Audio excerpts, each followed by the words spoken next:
Indah menghela napas berat. Mamanya tidak menanyakan kabar, masih hidup atau tidak.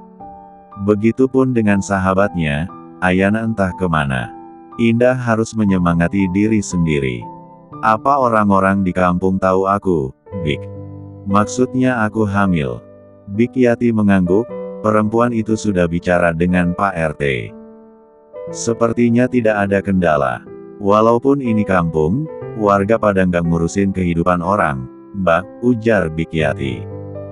Kalau sore atau pagi, jalan-jalan keliling kampung. Hitung-hitung kenalan. Iya, Indah mengesah. Bagaimanapun, kondisi hamil di luar nikah akan jadi topik asyik untuk diulik. Stigma negatif pasti tertempel di dahinya. Indah harus menguatkan diri sendiri. Membuang jauh-jauh penyesalan karena tiada guna. Tidak ada mesin waktu yang bisa membawanya kembali ke masa lalu. Duh, bawang merah tinggal sebiji, garam habis. Bik Yati mencari di besek yang biasa digunakan menyimpan bumbu. Lantas mengambil dompet kecil di meja. Aku aja yang beli, Bik. Indah beranjak dari kursi kayu. Panas loh Mbak Indah, cegah Bik Yati. Ada payung tuh. Indah menunjuk payung hijau muda di sudut dapur yang kemudian diambil. Hanya garam dan bawang merah, Bik. Iya. Bisa nitip es kelapa? Di warung Tarsi ada kok. Bisa. Indah membawa dompet berisi ponsel dan uang. Dia mengembangkan payung, berjalan menuju warung Tarsi. Cuaca memang terik, hembusan angin pun terasa panas. Sampai di warung ada satu perempuan yang memilih-milih sawi pahit. Dua lelaki duduk di teras rumah. Wah, ini Mbak Indah ya. Dari jauh aja kayak lampu neon. Apalagi dekat gini. Beh, cantik banget, ujar Tarsi, basa-basi. Dia pernah melihat Indah yang sedang menjemur pakaian. Iya, Bu. Indah tersenyum ramah. Beli bawang merah dan garam halus. Juga es kelapa muda. Es kelapa berapa bungkus? Satu saja. Malik, tolong buka satu kelapa. Teriak Tarsi, kembali menatap Indah yang mengedarkan pandangan. Bawang merah berapa, Mbak Indah? Biasanya berapa kalau pada beli? Tanya Indah, yang memang tidak pernah belanja di warung biasa. Kalau di supermarket sudah ada yang dipak atau mengambil sendiri kemudian ditimbang oleh petugas. 5.000 boleh, 1/4 kilo boleh, setengah kilo juga boleh. Jawab Tarsi. Setengah kilo.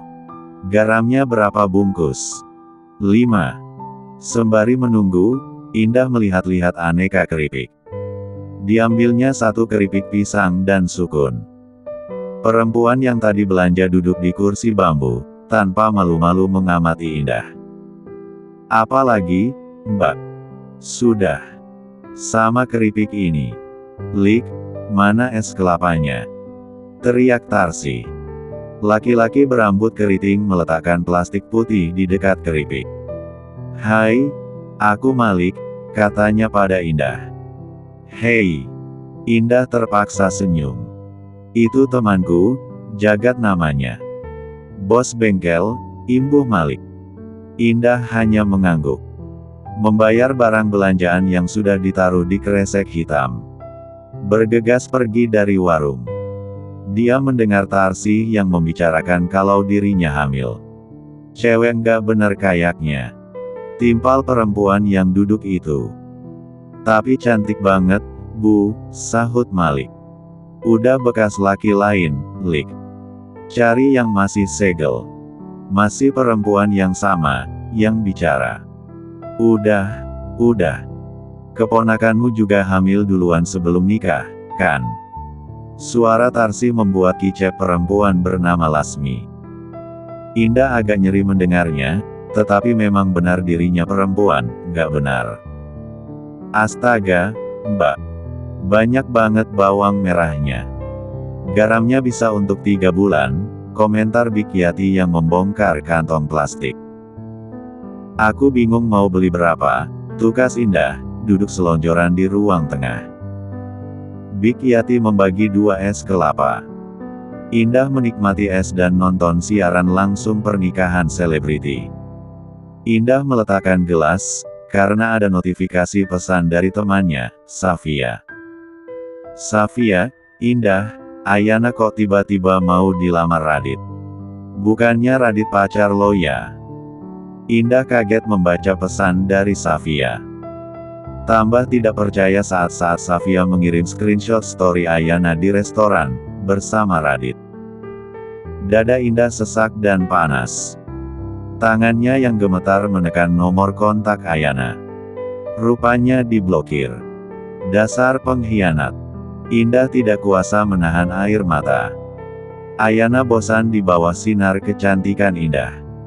Marah karena Indah bisa mendapatkan cowok yang selama ini diincar. Dengan berbagai cara, dia mendekati Radit. Menjelek-jelekkan Indah serta memfitnah kalau ada lelaki yang pernah singgah di apartemen. Demi Radit, Ayana berubah dalam penampilan.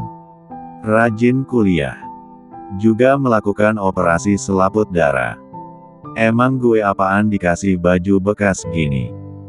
Ayana membuang baju-baju bermerek milik Indah di tempat sampah. Bentar lagi gue jadi nyonya Radit Bagaskara. Indah, jadi cewek kok lembek. Gue dong yang untung. Ayana tertawa terbahak-bahak. Puas sekali bisa mendepak Indah. Bayu menyimpan laptop. Kedua tangannya merentang lebar, dan menggerakkan leher ke kanan dan kiri. Tidak ada rencana mampir ke rumah Jagat, karena belum lama datang. Tetapi adiknya Jagat yang masih SD Hitanan, dirayakan macam orang nikah. Dia diundang dan demi menjaga hubungan baik, harus hadir. Waktu menunjukkan pukul 11 malam.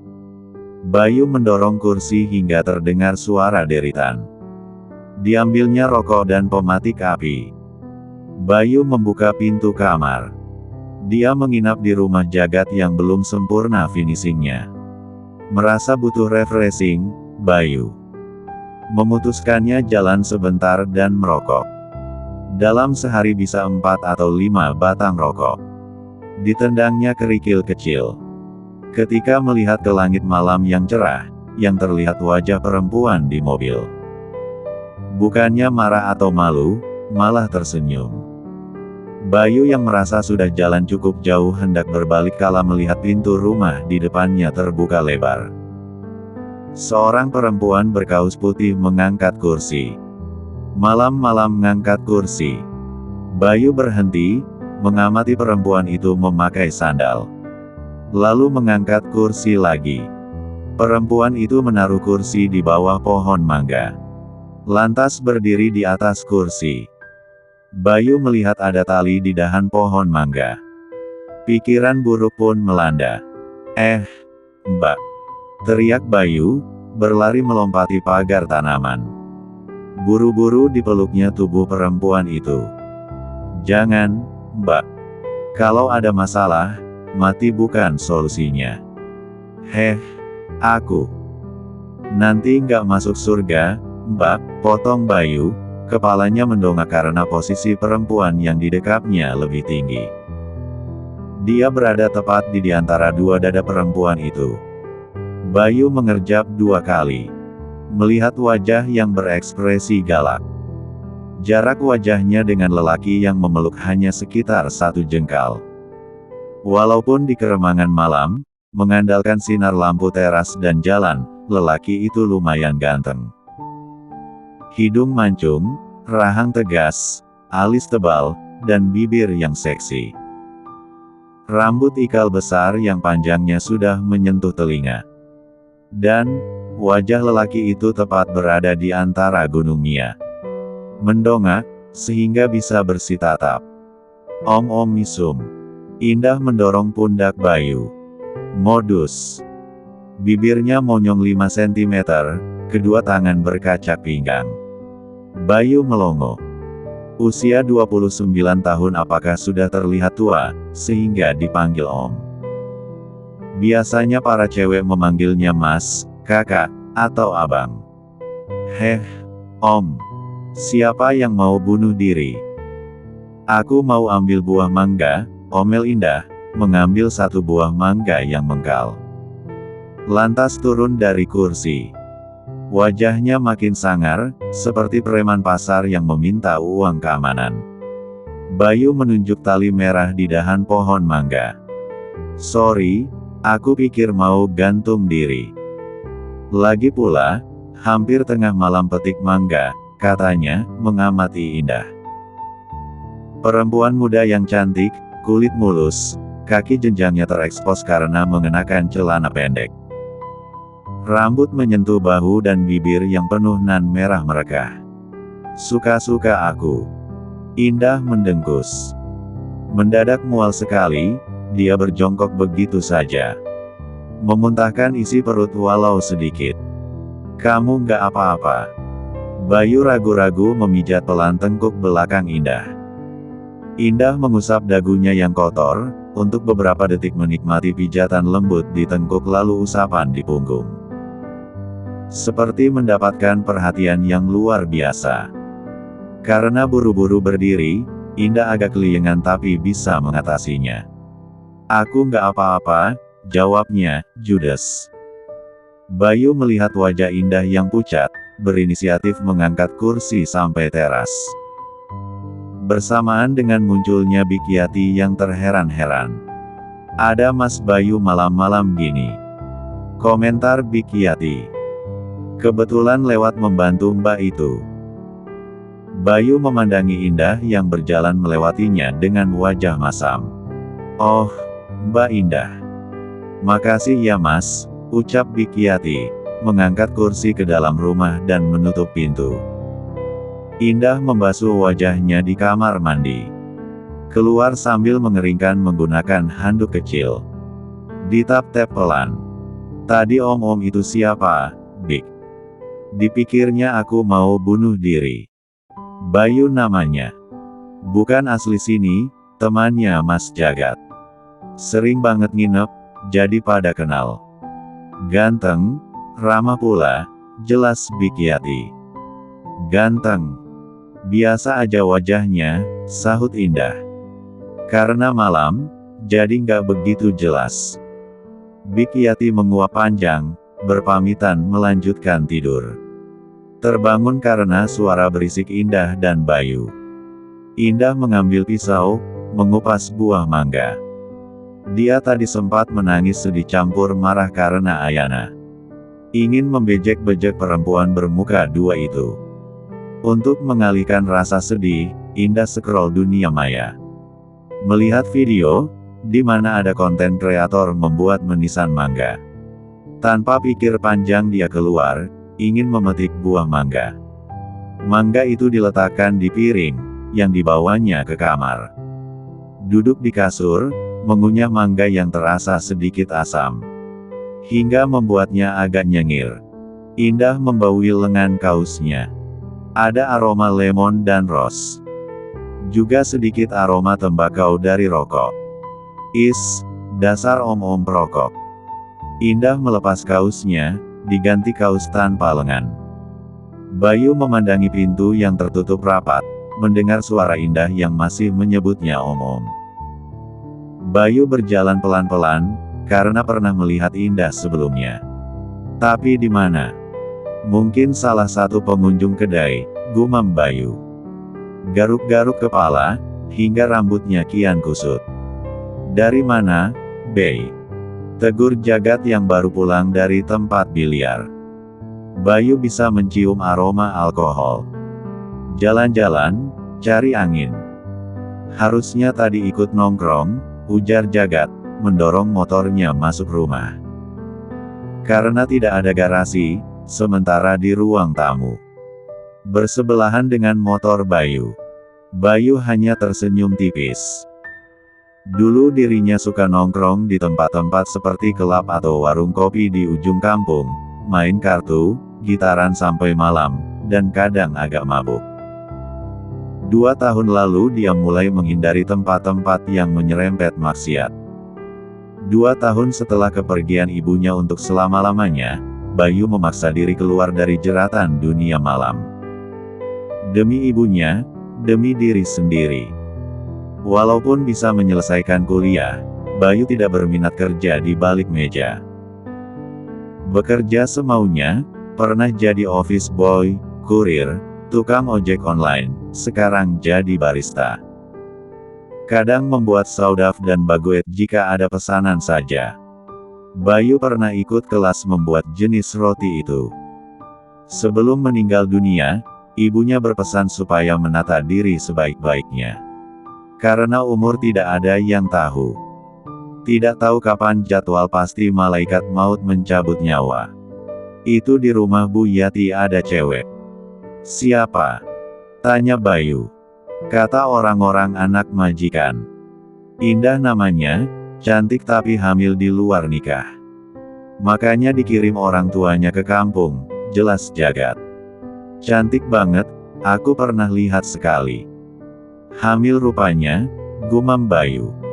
Pantas saja tadi muntah-muntah dan tengah malam metik mangga. Pacarnya pasti banci kaleng, nggak mau tanggung jawab. Makanya kalau hubungan pakai pengaman. Sama-sama aman. Ya, kan? Bayu hanya mengangguk malas. Merasa iba dengan kondisi Indah. Juga sedikit kagum karena mau mempertahankan janin. Di dalam kamarnya yang gelap, Bayu teringat kalau Indah adalah cewek di video. Dia pun meraih ponselnya, mencari-cari rekaman video. Di balik senyum itu jelas sekali ada kesedihan di mata Indah. Bayu baru menyadarinya. Rasa kasihan mendadak buyar karena dipanggil Om. Apa aku setua itu? Indah terbangun ketika matahari sudah meninggi. Suara musik terdengar cukup nyaring. Bibirnya menggerutu tidak jelas. Entah mengapa pagi itu, Indah tidak mual. Bahkan tidak pening. Indah sangat bersyukur. Indah keluar kamar, bertanya pada Bik Yati kenapa ada yang menyetel musik keras sekali. Itu ada acara hitanan, Mbak. Biasa di kampung. Indah hanya beroh saja, melangkah masuk ke kamar mandi. Tidak ada shower, tidak ada bathtub, tidak ada cermin, tidak ada wastafel. Hanya ada bak dan kloset jongkok. Sabun dan perlengkapan mandi ada di pinggiran tembok bak. Indah mulai terbiasa mandi menggunakan gayung bulat. Selesai mandi, Indah hanya memakai sunscreen dan lotion. Rambutnya dijepit jedai. Harinya mulai terasa membosankan. Indah mengembuskan napas berat. Tidak ada pesan maupun telepon dari kedua orang tuanya. Indah sedih sekali karena diabaikan. Mbak Indah, Bibik belum sempat ke pasar. Hanya ada orek tempe dan buah apel. Roti juga habis, kata Bik Yati, yang mengeluh masuk angin. Aku saja yang belanja. Ada ojek online gak? Enggak ada, Mbak. Kampung ini sangat jauh, paling pelosok. Enggak ada ojek atau angkutan umum, karena pada punya motor sendiri, jelas Bik Yati, menempelkan koyo di pelipis. Nanti sore aja, Mbak. Bibik pasti udah sembuh. Tapi aku kepengen jalan-jalan sekalian beli apa gitu. Mungkin ada yang bisa ngantar, Bik. Bik Yati tampak berpikir. Dani pergi kerja. Kalau diantar Malik mau nggak, Mbak? Nggak apa-apa. Nanti aku bayar dia. Sementara Bik Yati menghubungi Malik. Indah memakai celana panjang dan kaus. Dia menyadari perutnya makin membesar. Mbak, Malik mau nganter. Iya. Indah mengambil tas kecil, hanya berisi dompet dan ponsel. Suara motor terdengar berhenti di depan rumah. Indah berjalan cepat keluar rumah. Itu pasti Malik. Lelaki yang duduk di atas motor bukan Malik. Tapi si om-om modus tadi malam. Bayu tersenyum lebar, memperlihatkan lesung pipinya yang panjang, di pipi kanan dan kiri. Sungguh menawan. Indah sempat terpukau. "Kok Om Bayu?" Indah sinis. Malik mendadak mencret. Sahut Bayu, mengulurkan helm. Helm yang disodorkan tidak segera diambil. Bayu pun mencantolkan kembali pengaman kepala itu. Indah terlihat menatap tajam dan penuh selidik. Perempuan hamil itu memakai kaos putih kebesaran dan celana panjang biru tua. Bayu mendengar Malik bicara di telepon, menyebut-nyebut nama Indah. Awalnya dia tidak peduli, tetap menikmati hidangan di acara hitanan. Masih belum terima dipanggil Om Misum. Malik terdengar menyetujui mengantar Indah, dengan syarat mengganti uang bensin. Malik pun menyimpan ponsel di saku kemeja, senyum sumringah menempel di bibirnya. Senyum yang lenyap karena mendadak perutnya mules. Dengan berat hati, Malik melepas jadi tukang ojek dadakan. Bayu bimbang, tapi tidak tega. Mungkin Indah benar-benar butuh sesuatu. Bayu tidak mengendarai motornya sendiri, karena jenis motornya tidak tersedia cantolan. Meminjam motor matic jagat yang jarang dikendarai. "Jadi pergi nggak?" tanya Bayu. Indah mendengkus pelan. Ragu-ragu berjalan menghampiri Bayu. "Helm." Telapak tangannya menengadah. Bayu memberiku helm, yang langsung disambar. Wajah Indah masih judes. Untung hamil. Untung cantik. Tidak tega Bayu. Indah duduk agak ke ujung, kedua tangannya berpegangan di bodi motor bagian belakang. Motor melewati jalan beraspal yang lumayan mulus.